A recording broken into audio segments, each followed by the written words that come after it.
Hey, what's up, everyone? So it's not just your average Joe, and this is coming on the heels of the Brave Heroes summoning event video that we watched yesterday. Well, I watched it.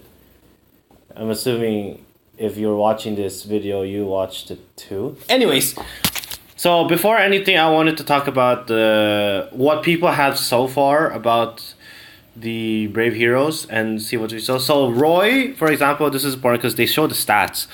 38 HP, 32 attack, 34 speed, 26 defense, 24 resistance. So he's well rounded yet again, but he has a lot more speed and he has a decent attack stat. So, this will come into play with his Blazing Durando because it's a +3 attack and then it has a heavy blade effect. So if the unit is higher than the foes, then special cooldown charge is one less, and he comes with Gale Force, which is epic because in theory, if you're to give him a home cavalry boost with a plus attack boon, because that's 16 might, he will go to 35, 16, 51, and then a +3 with Durando will give him an effective 54. And if you give him a whole cavalry boost, he gets to 60 attack. Good luck trying to counter that unboosted, okay? Like, that's 60 freaking attack. Like, he could easily hit Gale Force, and you give him a life and death desperation shot, he can spam Gale Force. But that's irrelevant right now because I just don't want to talk about him. He's like, that's his build in the game. He's well rounded, but he could fit a lot of roles. Just, I don't think he's the best option, but he's definitely not bad. So the second unit that you see with stats is Lin. This is a picture of my Facebook, by the way. Bow Cavalry, so Mulugur, which is interesting note because of the Fire Emblem Repenoken, or just Fire Emblem as it is in North American. In that game, there was 8, legendary weapons. This is the same with Roy, by the way. So Hector has one of them, Armads. Durandal is another one of them, and I feel like both of them should have effective against dragons, but dragons are totally out of the meta right now because, like, you could still use them, but it's really hard to use them, kind of, because they're very well rounded, but then they don't outspeed anything. They hit hard. I don't know. I don't even know. I don't know what I'm talking about. Anyways, Mulugur is the bow version of those legendary weapons. So there's Durandal and Armads, and I'm hyped because they pay an homage to Lin's ancestry, because in that game there's a lot of racist tension between Sasei because they're native people, and it's similar to this day. And then that's one of the only games where you had bow cavaliers, I think. Like, no, that's a lie. I think they may have introduced it, though. No, I'm not sure. No, don't quote me on that. Whatever. Anyways, I'm pretty sure they introduced it early, but it was like a really big part of the story, the plot.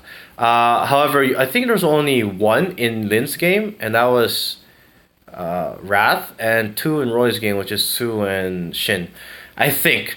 I can't remember. Anyways, so that's it. Like, you look at her stats, it's 35 HP, 33 attack, 35 speed, 18 defense, 28 resistance. And if you were to give her a home cavalry boost with a life and death desperation set with a brave bow, she would quad pretty much anything in the meta at the plus speed. You could even not do that, just keep Mulugur. She has still base 38 speed. If you were to have a boon speed, if they do have that, it would be 38, 41, and a home cavalry boost would put it to 47. 47 effective speed. So that's really hard to not double. Like, you really, really have to try. And you can give her the Secret Seal, whatever. Like, there's some crazy sets. You could keep Mulugur, or you could give her a Rainbow set. That's up to you. Mulugur is interesting because it basically stops Blade Tome users. It's specifically for magic users, and it totally nullifies Blade Tome users, which is a lot of the meta right now. And Sasei's Blessing is so clutch. It's enemy sword, lance, and axe units cannot counterattack. So basically, she has the entire game at her hands because she attacks both the magics, units and the melee units. The only thing she doesn't counter hard are bow units. So, Gordon actually would be pretty good against her. But anyways, that's besides the point. Like, if you wanted to defeat Lin, you'd have to use a bow user. Basically. That's basically what this will come down to if she had Bulliger. And then we can talk about Ike and Lucina with a better picture. I have better pictures somewhere in my gallery. Okay. So... This is Lucina's set, Gers Google, right? This is what came. So Lucina is sick because, I think she's underrated. Because... So she seems more defensive. So grants defense +3. Grants allies with sword lance, basically all physical melee units within 2 spaces, attack +3 speed during combat, and then drive speed is a spur buff. So it's not the same as, say, rally attack or whatever. But that's +3 speed. You see that? So that's a total +6. Give her a rally attack, a rally speed. That's effective +10. That's a lot of speed. If you get what I mean. This would pair well with, Bo Lin. Lin on a, bow cavalry Lin. And then you could even get her rally attack speed and attack and speed. And that would give +6 attack and speed, in total, +3 more speed, so that's 9. That's crazy amount of... I know Ephraim is a good buffer, but because Lucina... because a lot of the new units are negating buffs, basically, and this is more of a spur effect, this doesn't get negated, I'm pretty sure. So this actually will make her cooler. Her and Ephraim are probably... Well, Ephraim's probably still better, but she's definitely the second best lance buffer unit for infantry units. This is...